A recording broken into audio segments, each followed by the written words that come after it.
name is Harry, and I'm going to tell you a story that doesn't let me live peacefully. It's very hard for me to keep it inside. I want people to know about it. I don't know how much time has passed since that moment. The days merged into a single continuous black streak. The light of the lamps at night, the reflection of blood on the walls, the feeling of warm drops on my hands. All this became a new reality for me, but it all started with one ordinary evening. I loved my wife. I really loved her. I remember how we met. She was the girl I had been looking for all my life. In her eyes, I saw boundless kindness. In her voice, the warmest tenderness. She was my world. And then this world collapsed. In recent months, something was wrong. She often stayed late at work, started hiding her phone, and her hugs became cold.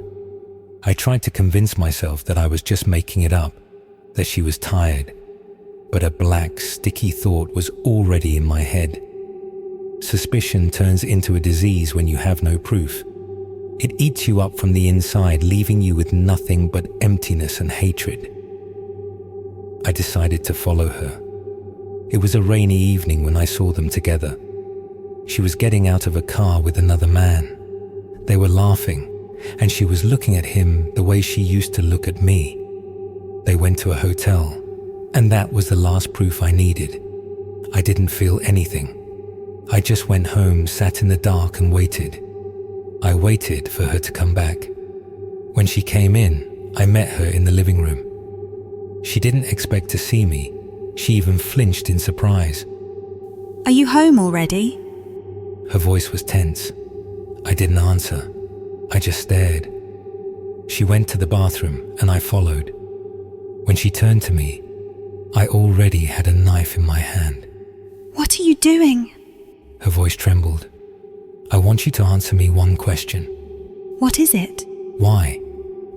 She didn't understand at first, and when she did, I saw fear in her eyes. I didn't want to listen to her. She started saying something about a mistake, about weakness, about not wanting to lose me. But I already knew what to do. The first stabbing seemed somehow unreal to me, as if I was not me, as if it was all just a nightmare. But when the blood spilled on the floor and her scream broke into a hoarse cry, I realized that there was no turning back. I did not stop. The body fell to the tile, my wife's eyes staring into nothing. I felt peace. Finally. But there was a whisper in my head. I did not throw the body away. I just sat next to it, watching. And then I realized it was not enough. I wanted to feel that moment again. The moment when life runs out of your eyes, when your blood is hot, when your body is still shuddering in its last convulsions. I didn't go to work. I just wandered around the city, looking at people. A whisper in my head told me whom to choose next.